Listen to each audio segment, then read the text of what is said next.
to mention something. I'm trying to find something positive with Formula 1. Some of the helmet designs for the drivers were nice. They look good. Hello, everybody. Welcome back to the Apex to Apex podcast with your host, me, Stanley Jones, where we discuss all things Formula 1 and MotoGP. However, I say all things Formula 1 and MotoGP. Of course, last weekend we only had the Formula 1 Grand Prix at the Belgian Grand Prix at Spa, my favourite track, and what proceeded to happen at the Belgian Grand Prix was, again, the problem I've had all season with Formula 1 itself. Now, before you ask, my eyes will dart everywhere. I've got you guys here in the camera, I've got multiple things on my screen, my laptop down here, my audio lights flash, and it just catches my eye and my attention. So if I'm looking away while talking, just deal with it. So yes, the Belgian Grand Prix was another weekend which made the purists like me flinch as every lap was turned around that track.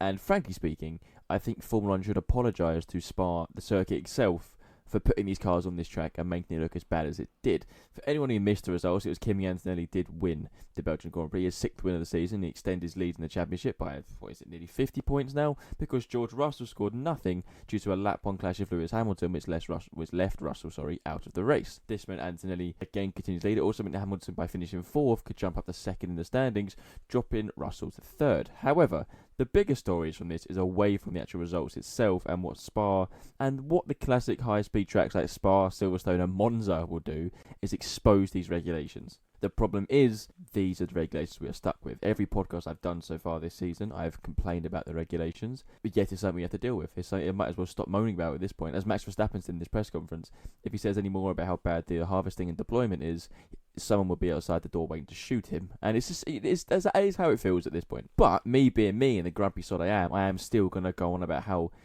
this weekend was titled, or I titled it, the insult of Spa. For example, in qualifying, the pole position time, which was set by Kimi Antonelli on his own without a slipstream, was 4 seconds slower than the pole position time at the same track the season before, when it was, I think, the 60-40 ratio. 4 seconds is a very, very ridiculous differ in lap time and speed. We all know why. We all know it's because they can't go full speed around the lap. After the first sector, they had to harvest all of it. I say after the first sector. After Eau Rouge and Radion, they had to harvest for the rest of the lap, which is pathetic. There was clips on boards of downshifting at the exit of Pouhon. If you watch the track review, you'll know the Pouhon is that downhill double left-hander. Downshifting the exit of Pouhon is just... I honestly I felt sick when I heard Hamilton do that just before he crashed in FP3. Multiple cars had to do that as well. And downshifting in Blanchimont, which is a normal...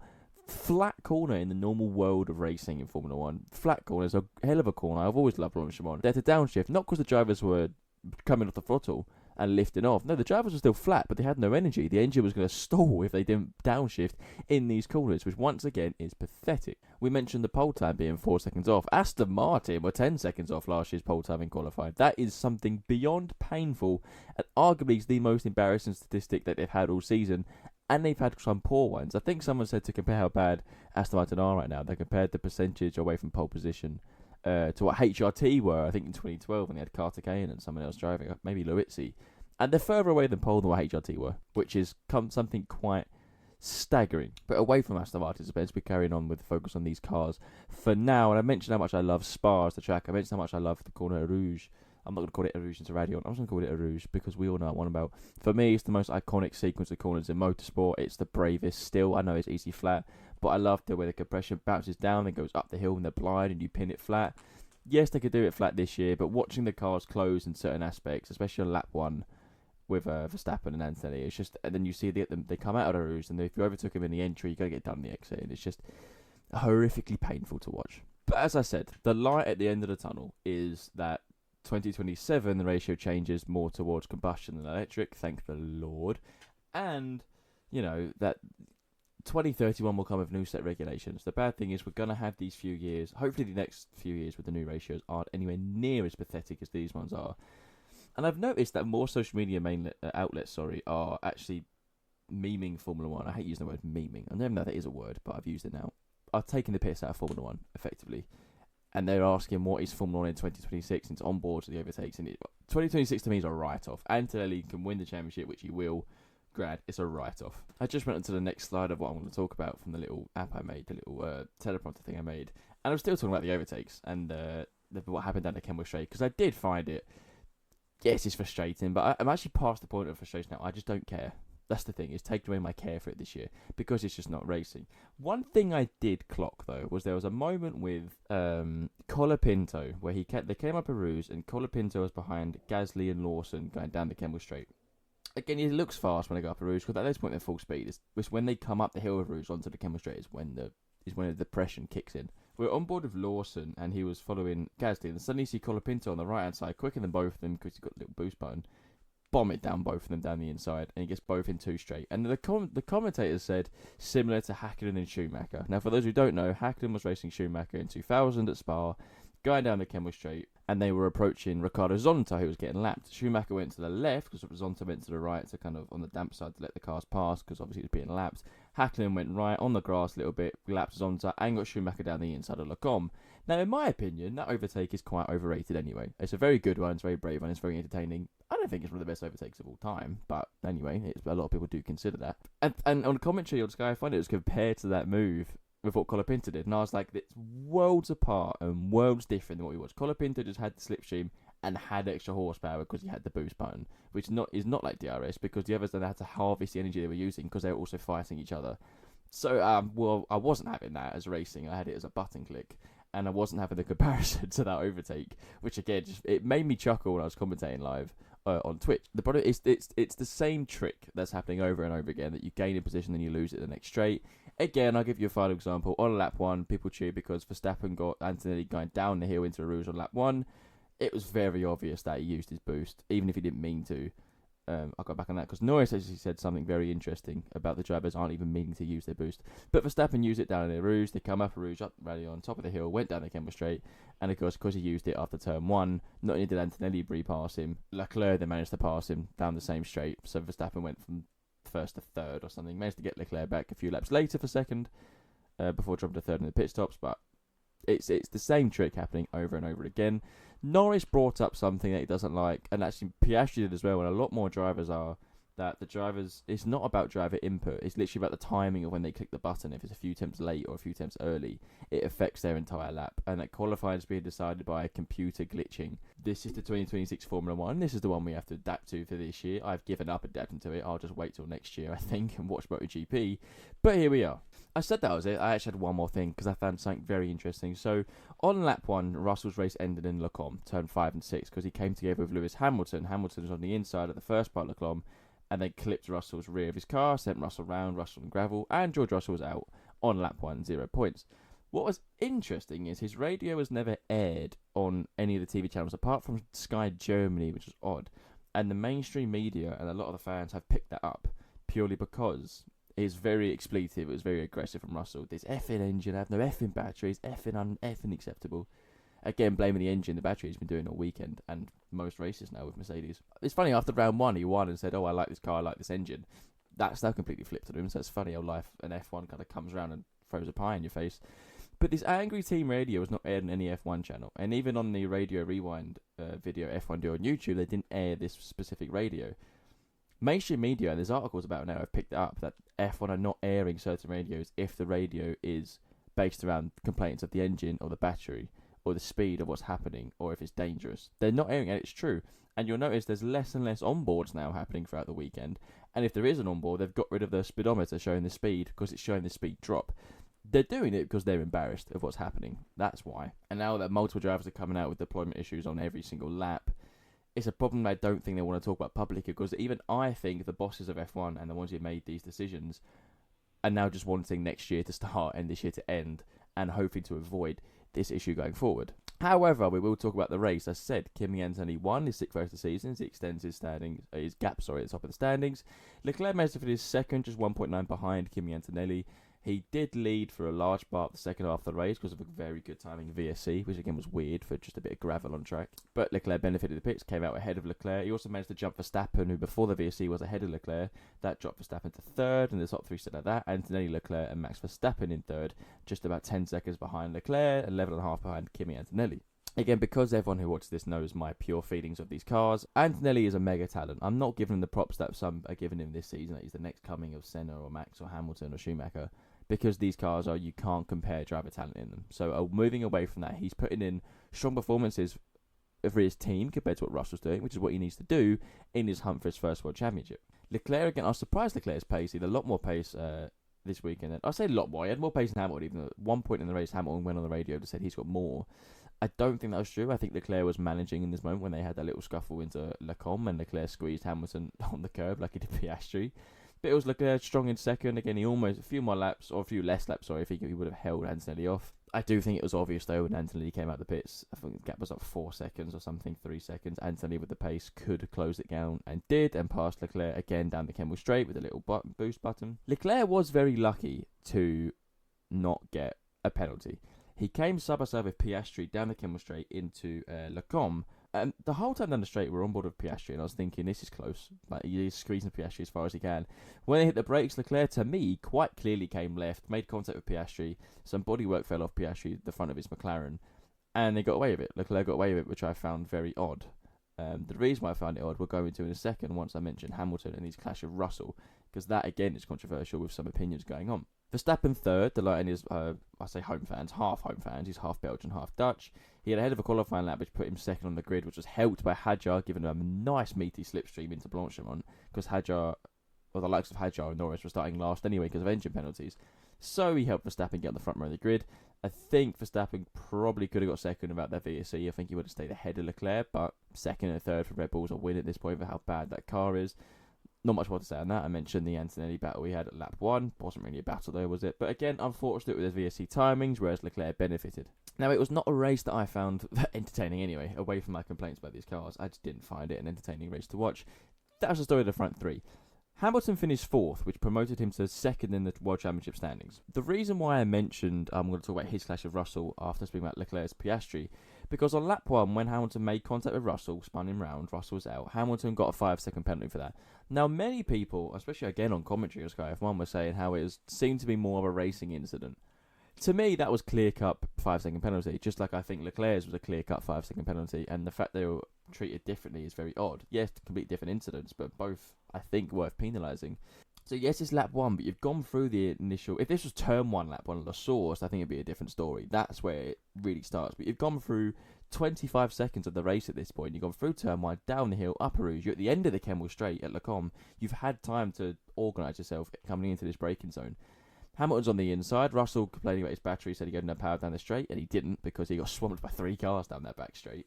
Which was, it's just funny to see an F1 car just be powerless down the straight like that. Russell hit the brakes later than Hamilton was going round the outside of Leclerc, left Hamilton more than enough room on the inside, and kept it within track limits on the exit of Leclerc into the second part of Leclerc. So the exit of the first part of Leclerc into the second part of Leclerc. Hamilton had 2 moments. When he turned in, because he got all the dirty air coming out, and he had an oversteer moment, a slight one. You can see his correction on the wheel, which made him slide. So there's one. And then the slide, when he corrected it, he then understeered, because again, the dirty air from the cars in front, into George Russell. Clear as day, that's why the incident happened. He's had the slide and oversteer, then he's understeered into Russell. He's left him room on the inside. To me, that's not a racing incident. Yes, it's lap 1, but it's 20 seconds into the race at this point. You've cleared the opening corners. I'm not going to call it a mistake from Hamilton. I'm saying with the conditions, what they were, with the dirty air effect, with the car's behaviour, yes, he slid, he corrected, he understeered into Russell. There was contact there. Russell was out the race. Hamilton carries on. It's a clear as day 5-second penalty. I don't get the arguments that it should have been a race incident and not penalised. We've seen every driver who does that get penalised, so I think it was a correct decision. I also think Leclerc should have been penalised for his incident with Piastri as well, into the same corner. But Hamilton had that contact, dropped down a couple of positions, worked his way back up. And then the pit stop came where he served. I say worked his way back up. He didn't really. He was 5th and 4th the whole time following Leclerc, trying to ask to get past him.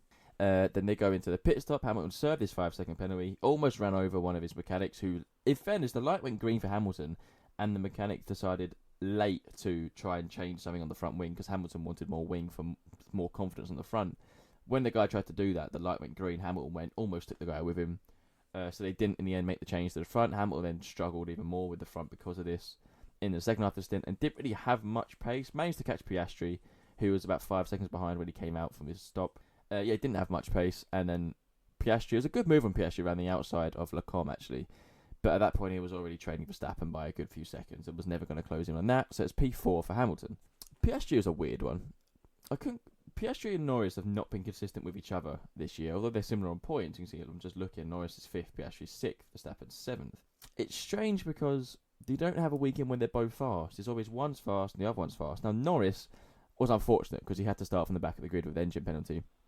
They knew that coming into the weekend anyway.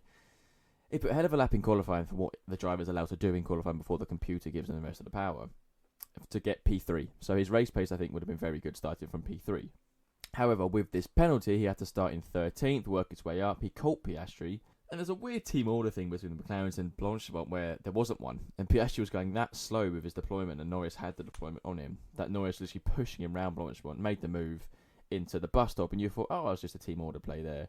No, because coming out of Eau Rouge and Kemmel straight, Piastri got Norris back, and then the pit stops happened. And Norris went longer, obviously, because he was starting on the hard tyres, which was strange. And the similar thing almost happened later on in the race, but Norris just did have more pace than Piastri, quite clearly. And actually, when he came at the stops, it was unlucky. It was a bad stop for Norris. Just putting behind Hadjar by about 8 seconds, I think it was, if I remember correctly.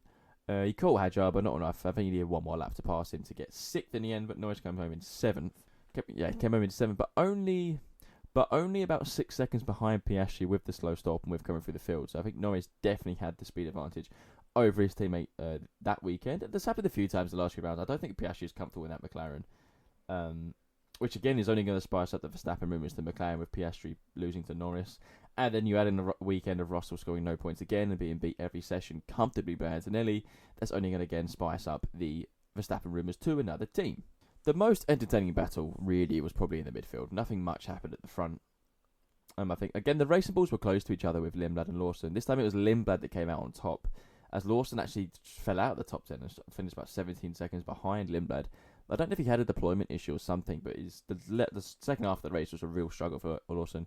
He came out of the pit straight into a battle at Eau Rouge with Gasly. Gasly got him, Lawson got him back. No, not Gasly, sorry, with Lindblad himself. They went side by side in Eau Rouge. But again, I'm going to say it. Every overtake that happened into Eau Rouge, there weren't overtakes in Eau Rouge. Crofty tried to say it on commentary. What a move into Eau Rouge, bro. So I can't remember who it was. It wasn't. He just used his boost before the entry of Eau Rouge. It's not like Webber and Alonso in 2011. It's not. Nothing like that case. They just have more horsepower. So they went down Eau Rouge side by side, whatever you want. Down the Kemmel straight, side by side. They went into Leclerc, and Lawson was on the outside because Lindblad got him back down the straight. And Lindblad really ran wide and squeezed Lawson off. Nothing happened with it. There was no contact because Lawson had to avoid him. But that didn't really please Lawson. And they came together, almost came together on lap 1, did they, the two racing balls. They're always with each other on track. They're so evenly split right now. And Lindblad had a very good weekend, solidly in Q3, whereas Lawson was in Q2. Finished 9th in the end in Lindblad. Lawson finished, I think, in 12th in the end behind Gasly. But Lindblad in his rookie season is really putting a good name for himself. Lawson, at the same time, I think, is having his best season in F1, as I've said many times before. He's rumoured to maybe be replaced by Solov from F2, which I don't think would be correct. I think Lawson deserves his seat in F1 next year, for he is still leading that Racing Bulls team. But now they're getting closer and closer on track. It'll be interesting if one time that does the contact happens a bit too much, which again wouldn't surprise me. This is Formula 1 we're talking about. But ahead of Arvin Lindblad was actually Gabby Bortoleto bringing his best result of the season for Audi in P8. That's 4 points. What I didn't know was he has got all of Audi's points this season because Hulkenberg, I'm a big fan of Hulkenberg. I think in another life, Hulkenberg would have been a very successful Formula 1 driver with more than just one podium. But he's got all of Audi's points. Hulkenberg has not managed to score a point this season. But again, it sums up Hulkenberg's luck. Again, in qualifying, he had the pace over Bortoleto and his car broke down after Q2, which is just sums up Hulkenberg's luck as a Formula 1 driver and as a racing driver itself. I think he struggled in the race because he had to kind of work his way back up, finished just as other points in the end, but again, no points for Nico Hulkenberg. 8th place for Bortoleto, who was also strong in qualifying himself. The picture in midfield is odd because there's not really a consistent midfield battle. You have the Racing Bulls, who, yes, they were beat by Audi this time round in Bortoleto, but I think they're still ahead of the midfield group. I think this weekend was just a bit slower for them. Audi can't decide where they want to be. Same with Alpine. Alpine started the season strong and have really come off the boil a little bit. So they're up and down. Audi can't decide if they want to be a competitive Formula 1 team or break down a lot. They're in that boat as well. But frankly, other than that, the race results are quite irrelevant. I think that's the fair way to say it. It's painful to do these podcasts at the minute because, not to do the podcast itself, I love talking about the sport in general. But the sport, a weekend where there's no MotoGP and I'm only talking about Formula 1, in a weekend which I don't enjoy because the cars, I think, as I said, are an embarrassment. It's just painful to see the insult that's happening right now to the sport. I think, yes, there's incidents throughout the weekend, but none really for me are entertaining enough and natural enough to speak about. Every incident feels, by incident I mean overtake and battle, feels manufactured because the drivers aren't wanting to do that. There was a touch, who else? Oh, the Haas teammates touched on lap 1, Ocon and Behrman, because Behrman couldn't get out of 4th gear in Pouhon, which was odd on his onboard. And then in the Fagner chicane afterwards, they made contact. Ocon got a front left puncture. Aston Martin were doing what Aston Martin does. I don't quite understand. Apparently in Hungary, they're bringing the Spec B car. And Hungary, for those who don't know, is this weekend. They're bringing the Spec B car, completely revamped Aston Martin, which I think is what Alonso is waiting for. He denies that's what he's waiting for, but it's quite obvious. When he finished the race, because Alonso made the end of the race, which is an achievement. But I think it was quite... When he crossed the line, he started doing these burnouts in the car, probably hoping to blow the engine up and never use that one again. Which, again, just wouldn't surprise me with the frustration he's having that time, because the Aston Martin is as slow as a cart horse, which is staggering how they're there with the amount of money they put onto that project. But it's a weird one right now in this podcast. There's not much news to actually talk about in Formula 1 itself that interests me. Yes, you have the odd rumours. The one thing I find fascinating is the lack of showing team radios when it's about certain complaints, and the fact that outlets are picking it up in articles, and they're now saying drivers apparently don't like being controlled by the computer system when driving the car. Who would have thought it? Whoever thought of these rules and built these rules into a regulation? Hamilton said they still have a job. Staggering how they still have a job, because they've completely destroyed what Formula 1 is. Everyone's going to show the clips of the injury of Eau Rouge Ben. Look at the speed these cars carry. Yeah, because at that point they're going full speed with the use of the battery. The problem is when they get to the top of Hill of Eau Rouge, that's when they've lost the battery and they're losing all the speed. I think a couple of drivers, Stroll definitely was one, maybe not the right example to use because the Aston Martin is Charlie Rapp, but he lost 50k between coming out of Stavolo and into Blanchimont. 50k he lost going in that little straight, which is staggering for an F1 car. The engine should pull and pull and pull and pull the longer you're flat. Anyway, the problem is we've complained about this so much, we don't want to keep complaining about it. We just give up on it. I think it's the easiest thing to do at this point. Now, sadly, there is no MotoGP next weekend. It's Formula 1 again, and it's Hungary. But this podcast might be slightly shorter than previous ones because there's not much to talk about. It's painful. You know, it's even if I was getting paid to talk about it, I'd struggle to think of content to mention something. I'm trying to find something positive for Formula 1. Some of the helmet designs for the drivers were nice. They look good. Apart from that, I can't think of much. It's ruined Silverstone. It ruined my favourite track, Spa. Hungary is more... People call Hungary Monaco about the walls. I guarantee it'd be interesting, right? I've just thought of it. Watch if they show the speedometer and the onboard for this weekend in Hungary, because you're not going to have to superclip as much. You're not going to have to harvest as much, because Hungary is a very tight, twisty track. You can just harvest the entire middle sector and use it down the first three straights into turn 1, into turn 3, and into turn 5. That's going to be the reality. Watch them now show the speedometer and the onboards, because it doesn't look as bad. If they do that, I will laugh intently, but also get annoyed, because it's... Anyway. But anyway, Hungary's in Budapest. It's, I like the track. It's a good track. It tends to spruce up some races. It tends to bring out safety cars. It tends to invite overtakes into turn 1 and turn 2 specifically.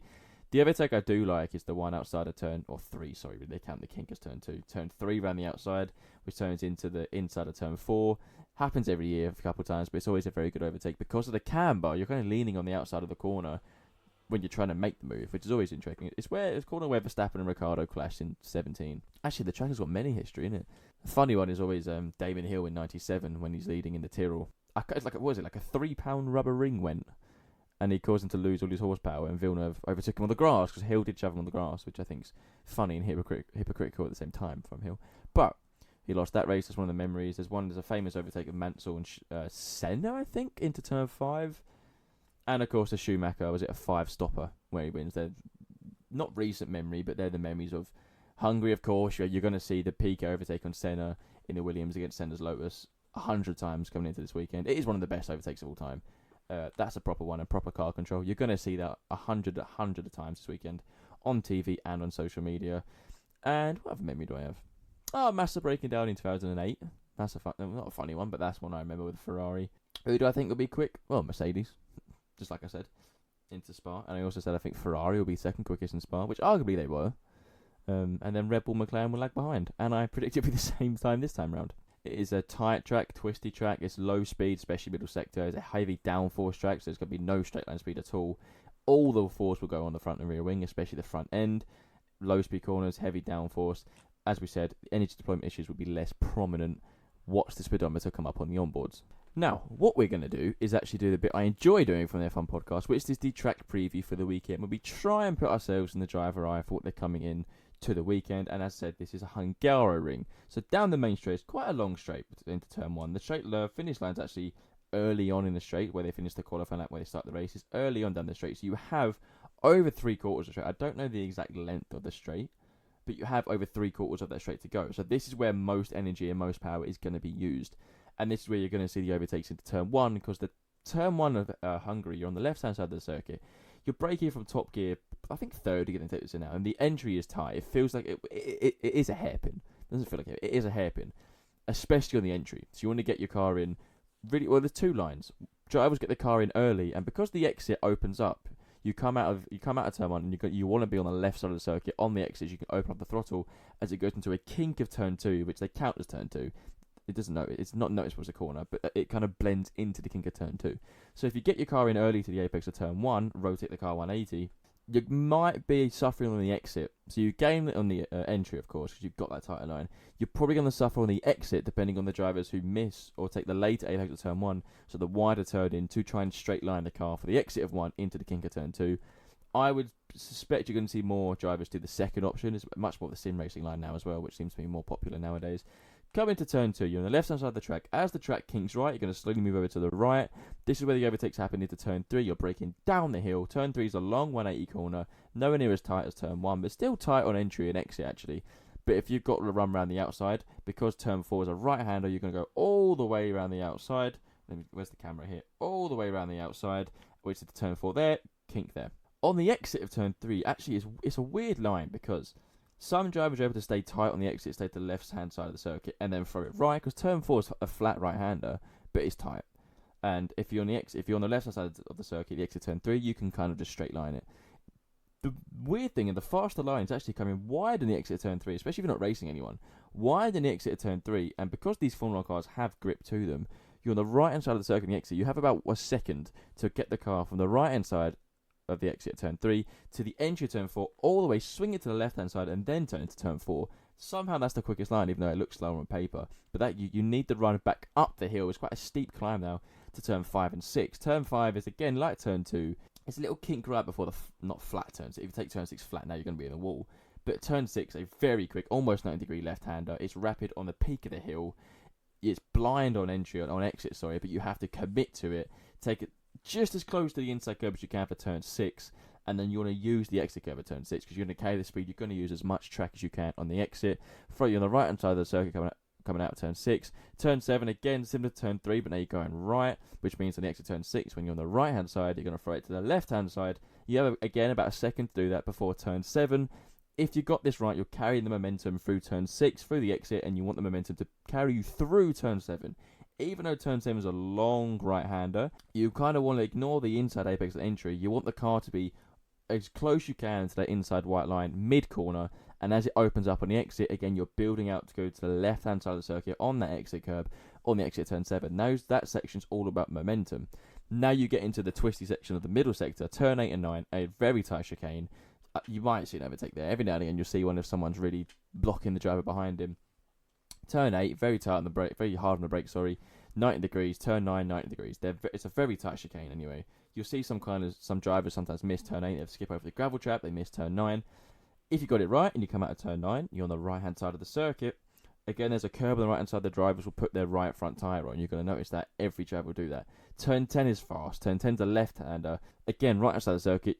Some drivers like to clip the inside curb and some like to go on the white line, but because of the speed you're going to carry through turn 9, you're not going to keep tight on the exit. You're going to run wide on it, and again, get as close as you can. Not as close as you can. The cars now could probably get to the midpoint of the track through turn 10 and the exit, because turn 11 is basically the same as turn 10, a little bit longer, but now right hand side, which means again you have to throw it from the exit at turn 10, the right hand side, throw it to the left hand side to open up turn 11 as much as you can. I'd say it's turn 10, it's longer and a bit tighter, almost 90 degrees, but again opens up on the exit. And actually on the entry, the drivers won't be braking for turn 11. If you get turn 9 right, you've got the momentum with the car, and you've got the grip, you can throw it into turn 11 as close as you can to that entry curb and use the exit curb on the left-hand side of the track out of turn 11. The momentum will carry the car through.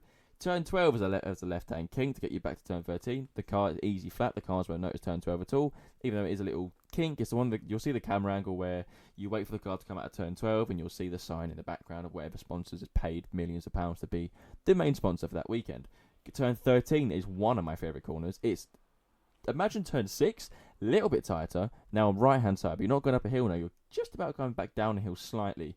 But because it's open on the entry and exit, whereas turn 6 is quite tight on the entry, you're carrying the momentum still from turn 10. Got the turn 10 exit right, turn 11, turn 12. If you need the momentum to carry through to turn 13, because again, you're not going to brake. You're going to lean the car right hand side, just next to that inside curve, next to the inside white line. The roll of the car is there's not much camber at this point, so the roll of the car is going to lean all on that left rear tyre. The car needs momentum to go through it. If you got it right from turn 10, 11, and 12, your 13's fine. You're going to use the exit of turn 13. This is a high, fast spec section now. One of the best ones, 11, 12, into 13. You'll see if you get 13 wrong, there's a slight little back straight between 14s, very minimal, but 14's a heavy braking zone. So if you're under pressure with this new boost effect, you might get done into 14. But turn 13, great corner. It does require bravery because of the speed you carry through the entire corner, not just entry, mid, and exit. Through the entire corner, the momentum of the car follows. Turn 13, heavy on the brake. It's nearly 90 degrees, right-hander. You're going to be as far left hand side as you can. Again, every one of these corners you want to open up as much as you can because they all open effectively. They all open on the exit of the corner. Left hand side circuit, hit the brakes down to third or fourth gear, probably third gear now. Again, it's up to the driver. Some drivers, if you like to use curbs, can use that inside curb 14, or again, white line front right. You're going to use the exit curb at 14, so the left hand side. Again, this time you have about 2 to 3 seconds, maybe 2 seconds, to line the car up for turn 15. You're on the left hand side of the circuit out of 14, throw the car right for 15, up the hill a little bit. Then you got the long left hander at 15, which is tighter than the last corner. The last corner's turn 16 goes the other direction. 15 is thinner and tighter. So you're going to ignore again the entry apex on the left hand side. You're going to aim for the mid corner apex, because what you want is you want to carry the speed through the entry, balance the car through the part of the mid corner, and again as the corner opens up, use it. The difference with this one is you don't want to go too far because the curb is there, but also the pit entry line is now to your right as you come out of turn 15. So some drivers can, if you're pitting, some drivers go on the throttle early, are willing to run a bit wider out of turn 15 because they know they're going into the tight pit entry.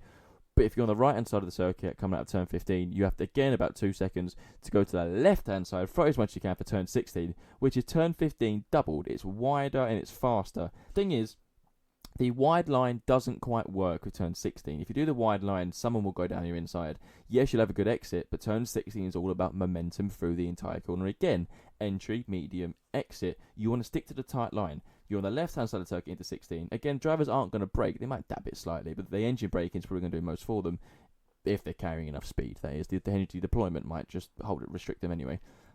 Moving on. Into turn 16, your front right is going to be as close as you can to that white line because there's a barrier right next to the white line. So the drivers have a signal. And again, the exit's blind when you turn in, obviously. It's a hairpin of a barrier there. You can't see the exit, so you're guiding the car around. Fourth gear, maybe. You're guiding the car around this entire long corner. Hamilton loves this corner. You see the cars come around. It looks like they're hugging that inside barrier. They're going to be mid-corner if you're still if you're still on the inside line, and as tight as you can to the inside of the mid-corner, you've got the exit, but you need the rear grip to kick in now, because if you start sliding in turn 16 exit, your whole run down the main straight into turn 1 is now completely in the bin. You need the rear grip and the rear temperatures to be on your side for this section. Come out of turn 16, you're going to know when you wind the throttle, you're going to see, because suddenly you see the grandstand, you see the sky, you see more things just open up in your face. As soon as you see that feeling of the grandstand looking at you, you can eke back on the throttle, use the exit curve of turn 16, and again the finish line is just a few hundred metres down the line there. That's the lap of the Hungaroring. Most drivers seem to like Hungarorings. The middle sector is always a bit tricky and fiddly and a bit, 8, 9, well, not 8, 9, 10. 8, 9 is a tricky section, but from 10 onwards, it's all about momentum. And from 1 to turn 7, it's all about momentum. That's what Hungary is, always been that way. I enjoy it. Most of the drivers also enjoy it. The difference is, what's it going to be like with this deployment and these engines? Who has a clue? It's what we're with. It's what we're stuck with. We now have to just accept this is this year. I've already written the weekend off, but I'll watch it. And of course, we'll be live on Twitch this weekend on Sunday to commentate the hate. I call it a hate watch because it is a hate watch. It's not really commentary. MotoGP is the commentary. The F1 now is just a hate watch along where we laugh at what's happening. But that would be the end of the podcast of this Belgian Grand Prix. I call it a review. It wasn't really a review. Nothing much happened in the race. Again, make sure you're following the Twitch channel, Apex Robotics Pod, where we'll be live in the week. And on Sunday for the watch-along commentary. Make sure you follow us on the Instagram, Apex Robotics Podcast on the Instagram. You'll see at the bottom of the screen. And the Spotify, Apex Robotics Podcast. And the YouTube. This is where all these podcast episodes will go as well as Spotify. In other news, there is a gaming channel, Apex Robotics Gaming. That's going to be that on Instagram, YouTube, and Twitch. It'll also be live on in the week and that. Make sure you get involved in that if you're involved or interested in gaming itself. And I'll leave you with the punchline of the podcast as usual, which is the race is just a punctuation. I'll see you this week and on Sunday.